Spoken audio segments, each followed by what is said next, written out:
চট্টগ্রামের প্রতিষ্ঠিত ব্যবসায়ী নুরুল আমিন সোহাগ সম্প্রতি ছোট বোন রেহানা আক্তার মুন্নি ও তার স্বামী মশিউর রহমান এবং 2 স্বজনকে নিয়ে ভারতের রাজধানী নয়াদিল্লিতে যান সোহাগ। উদ্দেশ্য ছিল ভগ্নিপতির কিডনি প্রতিস্থাপন। তবে এর আগেই দিল্লির মালব্যনগর এলাকার একটি আবাসিক হোটেলে লাগা আগুনে প্রাণ হারান তিনি। ভগ্নিপতির কিডনি প্রতিস্থাপন করতে গত 2 জুন স্বজনদের নিয়ে নয়াদিল্লি পাড়ি জমান সোহাগ। সেখানে পৌঁছে তারা ওঠেন মালব্যনগর এলাকার ওই আবাসিক হোটেলে। হোটেলটির বেসমেন্টে ছিল রেস্তোরাঁ। সেই রেস্তোরাঁয় বুধবার স্থানীয় সময় সকাল 8টা 50 আগুন লাগে। আগুন লাগার সময় সোহাগ ও অন্যরা ছিলেন ঘুমিয়ে। টের পেয়ে সোহাগ প্রথমে কিডনি দাতাদের নিচে নামিয়ে আনেন। এরপর হোটেল কক্ষ থেকে বোন ও ভগ্নিপতিকে নামিয়ে আনতে যান। সেখানেই দগ্ধ হয়ে প্রাণ হারান তিনি।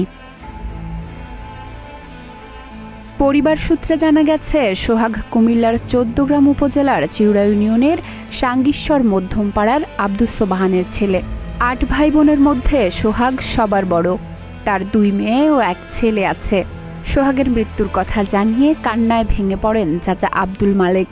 তিনি জানান, অসুস্থ ভগ্নিপতি মশিউরের কিডনি প্রতিস্থাপনের জন্য ব্যাংকার ছোট বোন রেহানা আক্তার মুন্নি এবং কিডনি ডোনার 2 আত্মীয় সহ নয়াদিল্লি যান সোহাগ।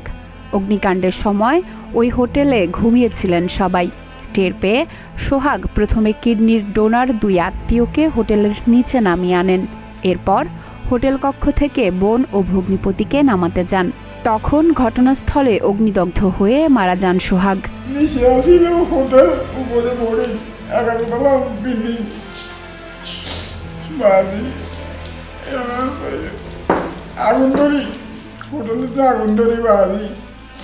দোকানে টানি নামাইছে, কিডনি করে সেই দোকানে ধরে নামাইছে। এই নিজে যাই উঠছে আমার বোনের জামানে বোন এসে টানিয়ে তো গুড়ি রুইতে তো বাঁচা পারলে আগুন ধরি বাড়াচ্ছি বাড়াচ্ছি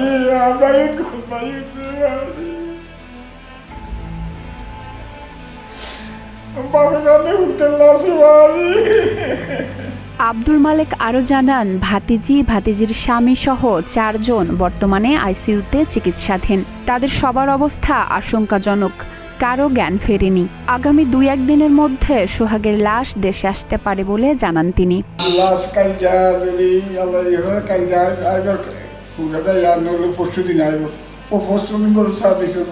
স্বজনদের প্রাণ বাঁচাতে নিজের প্রাণ বিলিয়ে দিয়েছেন সোহাগ।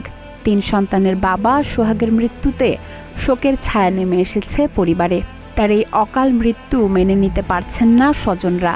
সোহাগের মরদেহ শীঘ্রই দেশে এনে দাফনের আশায় আছেন তার স্বজনরা।